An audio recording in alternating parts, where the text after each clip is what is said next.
I stand in firm affirmation of the resolution. Resolved, in the United States, private ownership of handguns ought to be banned. My value in today's debate is societal welfare as prescribed by my value criterion of security. A just government promotes the general well-being of its citizens, and this societal welfare can be maximized by protecting its citizens' safety, publicly and domestically. It is because banning private ownership of handguns maximizes the benefit provided to society that we must affirm today's resolution. Contention 1. The harms of handguns far outweigh any benefits the proponents may claim. Claims about increased security with gun ownership are not only unwarranted, they are actually the opposite of empirical findings. Kathy Wittenberg of the Violence Policy Center reports, in 2012 there were only 259 justifiable homicides involving a private citizen using a firearm. That same year, there were 8,342 criminal firearm homicides. For every justifiable homicide in the United States involving a gun, guns were used in 32 criminal homicides. Further beliefs about the safety of gun ownership are refuted by Dave Gilson, senior editor at Mother Jones, who states, people with access to more guns tend to kill more people. States with higher gun ownership rates have higher gun murder rates, as much as 114% higher than states with lower gun ownership rates. A recent study looking at 30 years of homicide data found that for every 1% increase in a state's gun ownership rate, there's a nearly 1% increase in its firearm homicide rate. Gun death rates are lower in states with restrictions. Owning a gun has been linked to higher risks of homicide, suicide, and accidental death. Mass shootings have been stopped by armed civilians 0 times in the past 33 years.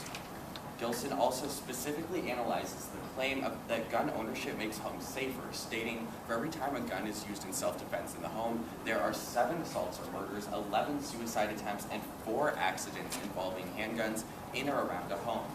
43% of homes with guns and kids have at least one unlocked firearm.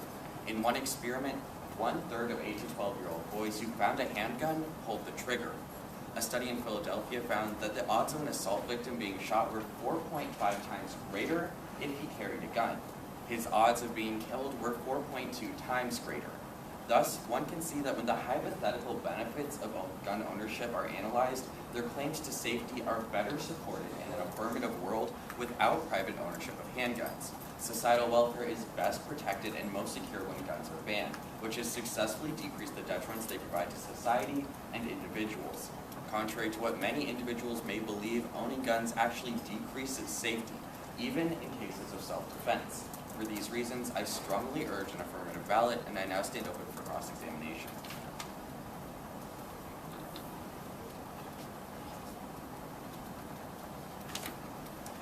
Is everyone ready?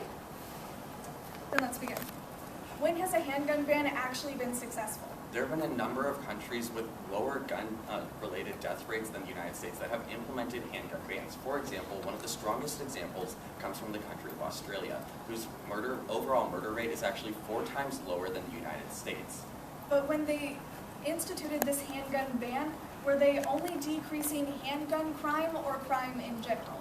Well, like I just stated with that previous statistic, which I can bring up later in today's round if you want, their overall murder rate is 4 times lower than the United States, meaning that they don't just have less deaths from handguns, they have lower crime rates overall. But was that something that happened after the handgun ban, or is that just a general Australia thing regardless of the handgun ban? Was this an effect of the ban or not? Yes, we see that after 2006, when they implemented this ban, they saw their crime rates and their murder rates ultimately drop. Okay, so would you say then that they're getting handguns out of the hands of criminals or just law-abiding citizens? I would contend that they're getting handguns out of the hands of criminals as well as law-abiding citizens. But even if you don't buy that argument, you must keep in mind that citizens themselves, law-abiding citizens, are safer without handguns, even if criminals have them. Turn to the Gilson evidence in my contention, which tells us that even out of self-defense, if you try to use a handgun, you are 4.2 times more likely to be shot and killed. So is that an issue of safety or of the gun itself?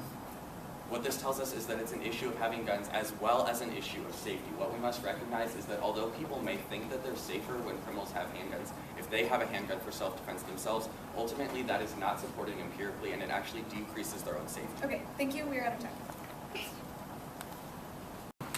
Then let's begin. I stand in firm negation of the resolution that states resolved. In the United States, private ownership of handguns ought to be banned. I will support my stance with a value of moral obligation and a value criterion of pragmatism, defined by the Stanford Encyclopedia of Philosophy as the practicality of an action as a means of evaluating its relevance in a philosophical sense. In short, things can sound amazing in theory, but that doesn't mean it will actually work in the real world.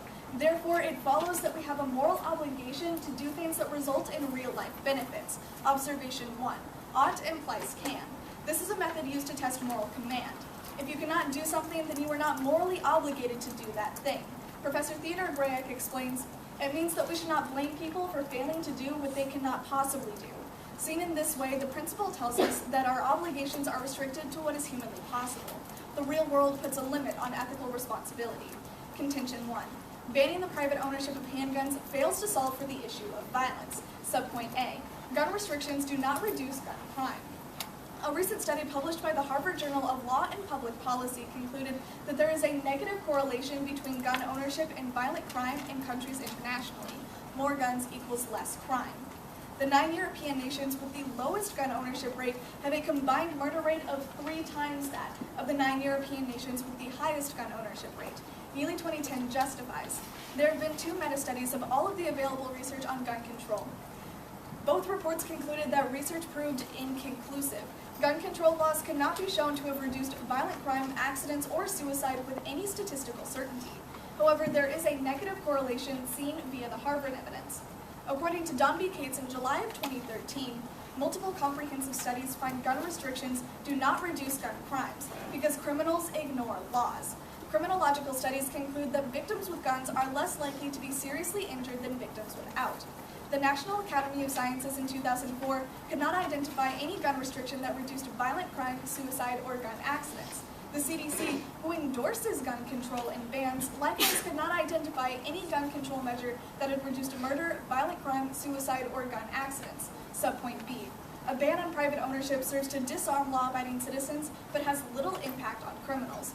First, prohibition enforcement would be unsuccessful due to the black market. Jacobs O2 justifies. National handgun prohibition, whether actively or passively enforced, would have to contend with a black market. In the United States, there exists a black market in handguns that are stolen, purchased for unlawful sale, or otherwise diverted from lawful owners to criminals.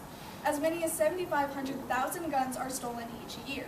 Even in countries with strong prohibitory regimes like Japan and Holland, criminals are able to obtain handguns relatively easily on the black market.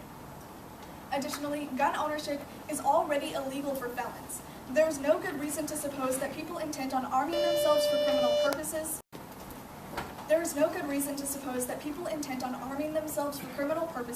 would not be able to do so even if the general availability of firearms to the larger population were sharply restricted.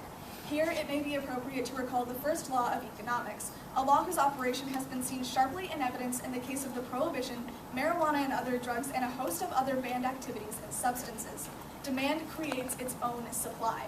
There is no evidence anywhere to show that reducing the availability of firearms in general likewise reduces their availability to persons with criminal intent, or that persons with criminal intent would not be able to arm themselves under any set of general restrictions on firearms. I have offered one contention and evidence in negation in today's debate. I will now attack my opponent's case. First of all, what we have to see is that, yes, there is a correlation between handguns and death, but that doesn't mean that it's proved conclusive. At best, it's iffy. So we see that all of the data kind of contradicts itself, and when we look to Australia, which is an example that my opponent even brought up, after their 1996 handgun ban, their violent crime rate increased by 40%. And this is only outmatched by the UK, who after their late 90s gun ban, their violent crime rate increased even more. So what we have to see is that even though their crime rate is lower than the United States, their handgun ban actually made that worse. So we're not actually solving for any of the harms that my opponent claims it will, we're actually making them worse. What will actually help is mental health advocacy and gun safety education. You get to the root cause of gun violence and fix it there. What you have to see is that you can take away my pen all you want, but I will still be a bad speller. The same principle applies to handguns. You are taking away the tool, but not the intent, and that's the crux of the issue. In a negative world, you can have mental health advocacy and gun safety education, and that is what will actually benefit society as a whole, promote security, promote societal welfare in a pragmatic way. And that is the crux of the issue. When a handgun ban doesn't actually work and makes things worse, you don't have a moral obligation to do that. You have a moral obligation to do something that will work and provide real life benefits, and a handgun ban will only make things worse. It is for these reasons that I respectfully ask for a vote in negation of today's debate. I am now open for cross-examination. Thank you.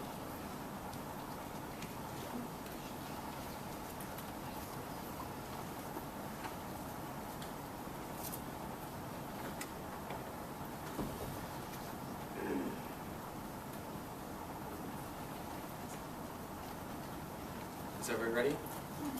Okay.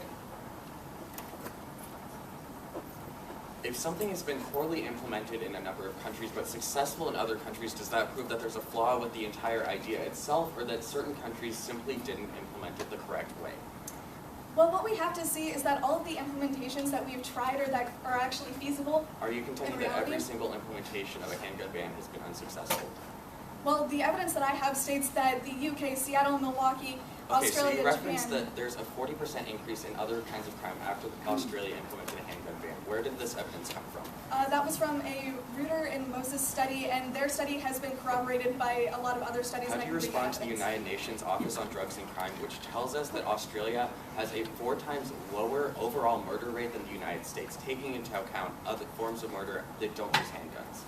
The issue there is that while they may have a lower gun rate or gun death rate than the United States, that doesn't mean it's a result of the handgun ban specifically. That could be just an overall thing with Australia, that they're just less violent people than the United States. That doesn't mean it was a result of their failed handgun ban. Okay, how do you respond to the Library of Congress, who tells us that the crime rate in Japan, a country with a handgun ban, is low compared with other countries? Murder ratios in 2010 were 0.9 per 100,000 people in Japan That and actually 4.8 in the United States. That actually has to do with the culture of Japan, where they're seen as subordinate to pretty much everything. The individual is not important. Okay, That is so one something last that question goes back to before the we run out of culture time. and not something we can You apply to the argue United that States. we're not going to be able to take guns away from criminals. However, when we turn to the Gilson evidence and we see that even if you try to use a handgun out of self-defense, you are 4.2 times more likely to be shot and killed. Why should law-abiding citizens still have the right to have a handgun? That's why we implement gun safety programs and mental health advocacy, because it solves for the root of the problem. The issue with self-defense is that it's not done safely. The issue with the study that you brought up at the end of your case with 8-year-olds pulling the trigger on handguns that they found is the fact that they weren't stored safely. So if we get to the root of the issue, we're actually going to see benefits as opposed to just banning handguns, which actually increases the problem at hand. Okay, we're out of time, so no further